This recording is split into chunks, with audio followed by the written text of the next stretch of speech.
2026 നിയമസഭാ തെരഞ്ഞെടുപ്പിൽ ചരിത്രം ആവർത്തിക്കാൻ ഇടതുമുന്നണി. കേരളത്തിൽ തുടർഭരണം ഉറപ്പാക്കാൻ പിണറായി സർക്കാർ പയറ്റുന്നത് ബീഹാറിൽ എൻഡിഎ പരീക്ഷിച്ച് വിജയിച്ച സൗജന്യങ്ങളെന്ന തന്ത്രമാണ്.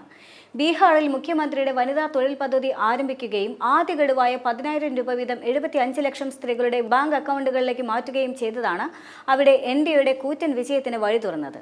ബീഹാറിലെ സ്ത്രീകളെ ശാക്തീകരിക്കുന്നതിനെന്ന പേരിൽ തുടങ്ങിയ പദ്ധതി പ്രധാനമന്ത്രി നരേന്ദ്രമോദിയാണ് ഉദ്ഘാടനം ചെയ്തത്.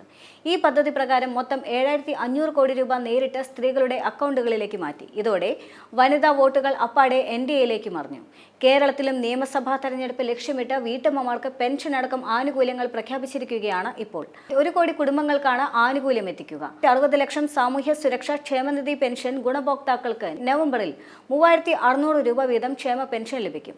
തെരഞ്ഞെടുപ്പ് ലക്ഷ്യമിട്ട് 1 കോടി ജനങ്ങൾക്ക് ആനുകൂല്യങ്ങളുടെ പെരുമഴ പോലെ പ്രഖ്യാപനങ്ങൾ നടത്തിയത് തുടർഭരണം ലക്ഷ്യമിട്ടാണ്. ഇതിന് 10,000 കോടി രൂപ ചെലവുണ്ടാവും. പാവപ്പെട്ട കുടുംബങ്ങളിലെ 35-നും 60-നും ഇടയിൽ പ്രായമുള്ള 31.34 ലക്ഷം സ്ത്രീകൾക്ക് പ്രതിമാസം 1,000 രൂപ വീതമുള്ള സ്ത്രീ സുരക്ഷാ പെൻഷൻ പദ്ധതി പ്രഖ്യാപിച്ചത് സ്ത്രീകളുടെ വോട്ടിൽ കണ്ണുവെച്ചുകൊണ്ടാണ്. സ്ത്രീ സുരക്ഷയ്ക്കുള്ള പുതിയ പദ്ധതിക്കൊപ്പമാണ് ഈ പെൻഷൻ. ഏതെങ്കിലും സാമൂഹ്യക്ഷേമ പെൻഷൻ ലഭിക്കാത്തവർക്കായിരിക്കും ഇത് ലഭിക്കുക. ക്ഷേമ പെൻഷനിൽ 1,600-ൽ നിന്ന് 2,000 ആക്കാൻ മാത്രം പ്രതിമാസം 200 കോടി വേണം. 13,000 കോടിയാണ് പ്രതിവർഷം ക്ഷേമ പെൻഷന് വേണ്ടി വരുന്നത്. സ്ത്രീ സുരക്ഷാ പദ്ധതികളുടെ ഭാഗമായി വീട്ടമ്മമാർക്ക് പ്രഖ്യാപിച്ച 1,000 രൂപ പെൻഷൻ നൽകാൻ ഒരു വർഷം വേണ്ടത് 3,800 കോടി രൂപയാണ്. യുവാക്കൾക്ക് മികച്ച ജോലി കണ്ടെത്താനുള്ള സ്കോളർഷിപ്പിന് വേണ്ടത് 600 കോടിയും. സ്ത്രീകളെ സ്വയം പര്യാപ്തരാക്കുകയും സ്വയം തൊഴിൽ അവസരങ്ങളിലൂടെ അവരുടെ സാമ്പത്തികവും സാമൂഹികവുമായ ശാക്തീകരണം പ്രോത്സാഹിപ്പിക്കുകയും ചെയ്യുകയെന്ന ലക്ഷ്യത്തോടെ നടപ്പാക്കിയ സൗജന്യ പദ്ധതിയാണ് വിജയത്തിൽ നിർണായകമായത്. സ്ത്രീകൾക്ക് നേരിട്ട് ആനുകൂല്യങ്ങൾ ലഭിക്കുന്നുണ്ട് എന്ന് ഉറപ്പാക്കാനായി ഈ പദ്ധതി നടപ്പിലാക്കുന്നതിനായി ബീഹാർ സർക്കാർ വിപുലമായ തയ്യാറെടുപ്പുകൾ നടത്തിയിരുന്നു. തെരഞ്ഞെടുപ്പിന് മുൻപ് 3 ഗഡു തുക അവരുടെ കയ്യിലേക്ക് എത്തിച്ചു. അതോടെ സ്ത്രീകൾ വിശ്വസിച്ചുകൊണ്ട് എൻഡിഎക്ക് വോട്ട് ചെയ്യുകയും ചെയ്തു. ഒരു സ്ത്രീയുടെ ഭർത്താവിന്റെ വരുമാനം ആദായ നികുതിക്ക് വിധേയമാണ് എങ്കിൽ അവർക്ക് ഈ പദ്ധതിക്ക് അർഹതയുണ്ടായിരിക്കുകയില്ല. ആദായ നികുതി അടയ്ക്കുന്ന സ്ത്രീകൾക്കും അർഹതയുണ്ടായിരിക്കില്ല. കൂടാതെ സ്ത്രീയോ ഭർത്താവോ സർക്കാർ ജോലിയിലാണെങ്കിൽ അവർക്ക് ഈ പദ്ധതിയിൽ നിന്ന് ആനുകൂല്യം ലഭിക്കില്ല.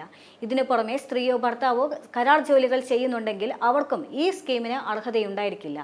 സമാനമായി കേരളത്തിലും പെൻഷൻ വർധനവടക്കം നവംബർ മുതൽ നടപ്പിലാക്കി കഴിഞ്ഞു. വീട്ടമ്മമാർക്ക് 1,000 രൂപ പെൻഷൻ പ്രഖ്യാപിച്ചത് തെരഞ്ഞെടുപ്പിൽ മുഖ്യ പ്രചരണ ആയുധമാകും.